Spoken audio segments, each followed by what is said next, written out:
अच्छी रिहाइश हर इंसान का ख्वाब होती है। घर ऐसी जगह पर हो जहां तमाम बुनियादी सहूलतें मुयस्सर हों। साफ सुथरी कारपेटेड रोड, अंडरग्राउंड बिजली, गैस, स्कूल, अस्पताल, शॉपिंग सेंटर मौजूद हों और प्लॉट आसान एक साथ पर मिलें तो क्या ही बात है। महाना सिर्फ 7,500। तमाम इदारों से मंजूर शुदा। सहूलियात की बात की जाए तो अंडरग्राउंड बिजली, साफ पानी और सबसे बड़ी बात, सोसाइटी अपनी गैस का प्लांट लगा रही है। बिजली और गैस जैसी सहूलतों के साथ कीमत भी बहुत कम। ए और बी ब्लॉक में कब्जा मिलने के बाद लोग अपना घर बना रहे हैं। अभी कंट्री मार्केटिंग विजिट करें, अपना प्लॉट बुक कराएं और अपना घर बनाएं। पार्क लेन सोसाइटी लाहौर सगिया पुल से 5 मिनट के फासले पर, अल रहमान गार्डन फेज 2 के बिल्कुल सामने, फैजपुर इंटरचेंज, M2 मोटरवे से आधा किलोमीटर मेन शरकपुर रोड पर। आज का सबसे बड़ा सवाल ये है कि इमरान खान साहब जेल में क्यों हैं और वो जेल से बाहर क्यों नहीं आ पा रहे। क्या उनकी पार्टी उनको जेल से बाहर लाने में संजीदा है? और बार बार जो एलिगेशंस लगाए जाते हैं कि इस पार्टी को तमाम वोट जो पाकिस्तानियों ने दिए वो इमरान खान साहब को जेल से बाहर निकालने के लिए दिए थे, तो अभी तक इमरान खान साहब जेल के अंदर क्यों हैं और वो बाहर क्यों नहीं निकल रहे? क्या पार्टी कंप्रोमाइज़ हो चुकी है? ये सारे सवाल आते हैं जो बार बार उठाए जाते हैं।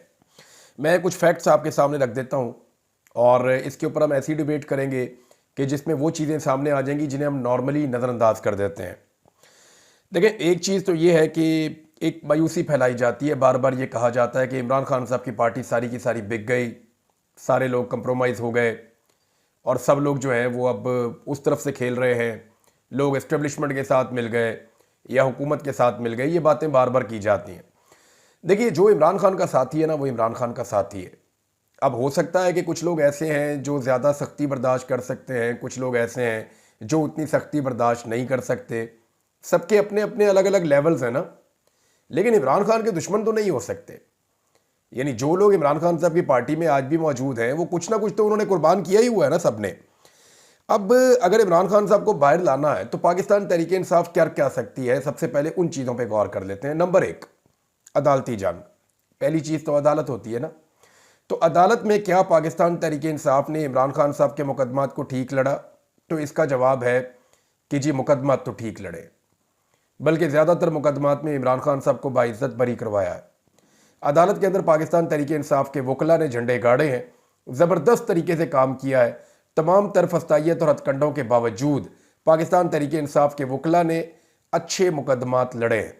हाँ, ये ज़रूर है कि बाज़ जगह पे हम ये निशानदेही करते रहे कि पाकिस्तान तहरीक इंसाफ को वकला के पीछे आकर खड़े होना चाहिए, अदालतों में बार बार जाना चाहिए, प्रेशर बढ़ाना चाहिए, जो पाकिस्तान तहरीक इंसाफ बाज़ औक़ात नहीं बढ़ा पाती। लेकिन कानूनी जंग में पाकिस्तान तहरीक इंसाफ ने अपना काम किया है। अब पूरी की पूरी अदलिया ही कंट्रोल हो गई है, मर्जी के जजेस, मर्जी के बेंचेस आ गए हैं, तो वहाँ फिर वो वकला बेचारे क्या कर सकते हैं। लेकिन उन्होंने मुकदमा ठीक लड़े हैं। दूसरा, अवामी सतह पर भरपूर तहरीक चलाई, जलसे जुलूस, रैलियाँ, अवामी राब्ता मुहिम। क्या ये काम पाकिस्तान तहरीक इंसाफ ने किया है?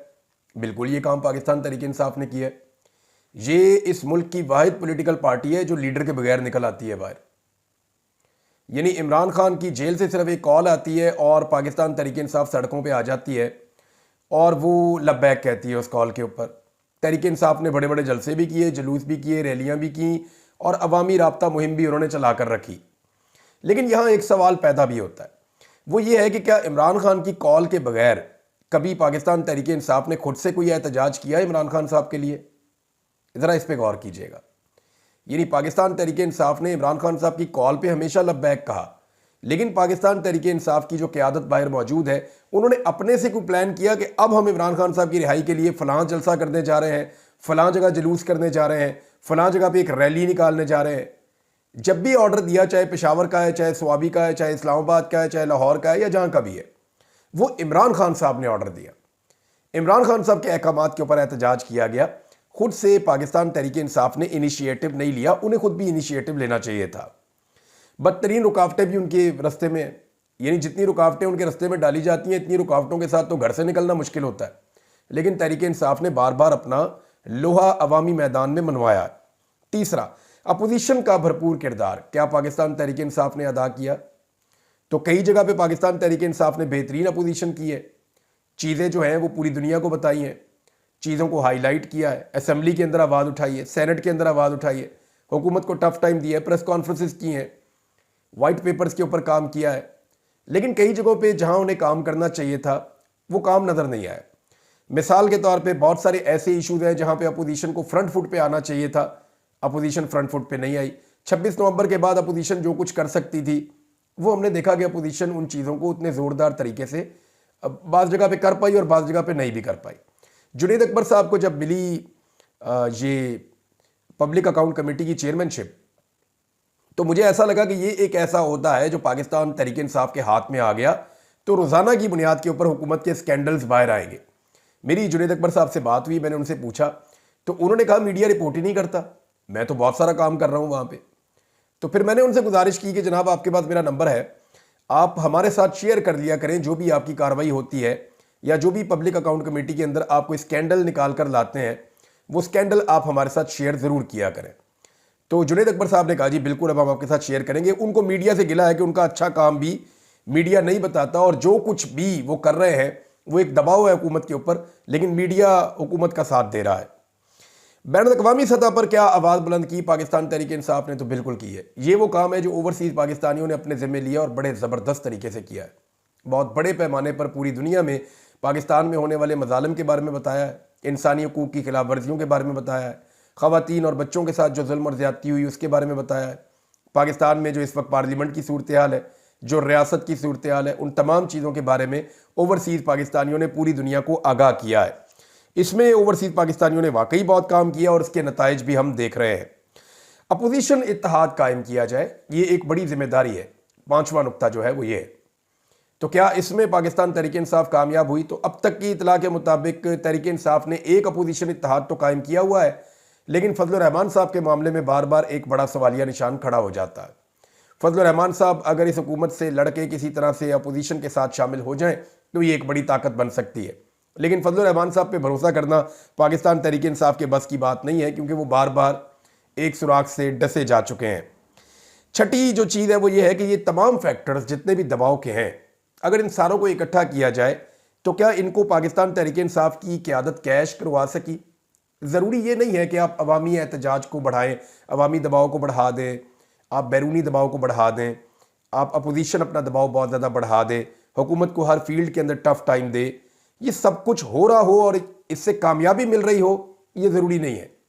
हो ये रहा है कि पाकिस्तान तहरीक इंसाफ अगर मुख्तलिफ शोबों में बहुत अच्छा डिलीवर कर भी रही है तो वो उसको कैश नहीं कर पा रही।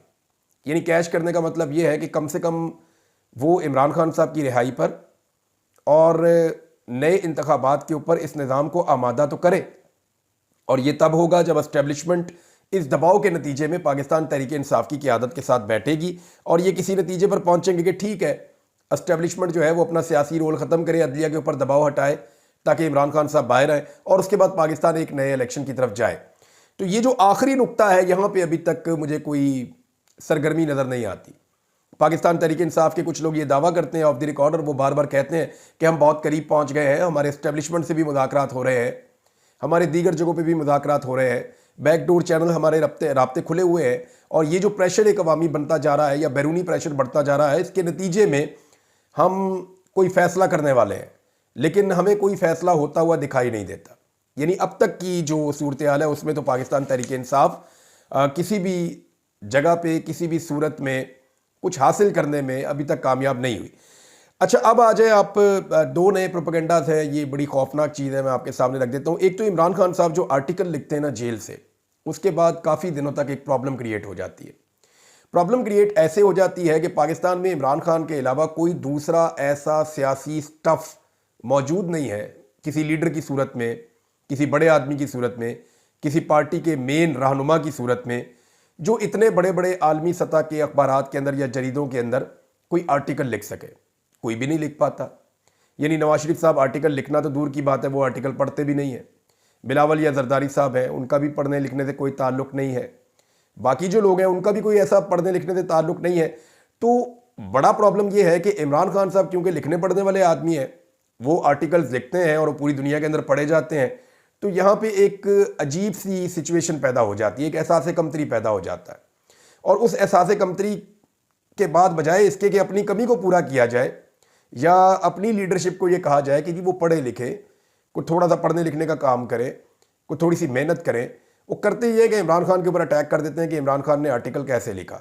यानी बार बार ये सवालात उठाए जाते हैं कि जनाब जेल में तो उसके पास कागज़ पेन नहीं है, जनाब जेल में तो इमरान खान के पास ट्विटर नहीं है, उनके पास इंटरनेट नहीं है, तो फिर इमरान खान साहब ऐसे एक परफेक्ट आर्टिकल कैसे लिख देते हैं और वो आर्टिकल कैसे बैरून मुल्क जाकर छप जाता है और दुनिया के इतने बड़े बड़े इदारे उसे कैसे छाप देते हैं, ये सवालात लोग उठाते हैं।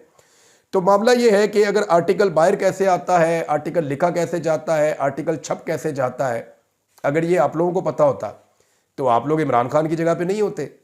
भाई इमरान खान आप लोगों से अलग इसलिए है कि वो आपसे 4 कदम आगे चलता है।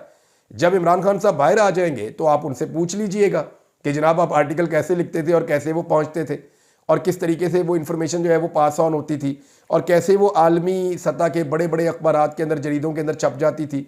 जब बाहर आएंगे तो पूछ लीजिएगा। फिलहाल एक मरतबा फिर शौकत खानम के ऊपर हमला शुरू किया गया है। देखिए ये हर साल होता है, जब भी रमज़ानुल मुबारक आता है तो लोग चैरिटीज़ करते हैं, रमज़ानुल मुबारक में दिल को बड़ा करते हैं लोग, मुसलमान ख़ास तौर पे। तो रमज़ानुल मुबारक के महीने में लोग क्योंकि अतियात और सदक़ात ज़्यादा करते हैं तो हर दफ़ा इमरान खान साहब के सियासी मुखालिफिन शौकत खानम के ऊपर अटैक कर देते हैं। और इस मरतबा एक अटैक ये किया गया है कि शौकत खानम को जो पैसा दिया जाता है, अब वो ये कह रहे हैं जनाब कि वो वाला पैसा निकाल के कोई 22 अरब रुपया वो पाकिस्तान तहरीक इंसाफ बैरून मुमालिक के अंदर जो है वो कोई लॉबिंग शॉपिंग करवा रही है। अब इसके तरह का एक प्रोपेगेंडा किया गया। मामला ये है कि 22 अरब रुपए की कौन सी लॉबिंग होती है और कौन सी ऐसी फर्म है, और ये जो लॉबिंग फर्म्स होती हैं ये बाकायदा रजिस्टर्ड होती हैं और ये जो पैसा लेती हैं उसका बाकायदा रिकॉर्ड होता है। तो कोई चीज़ लाइए ना, सामने ला के रखिए आप।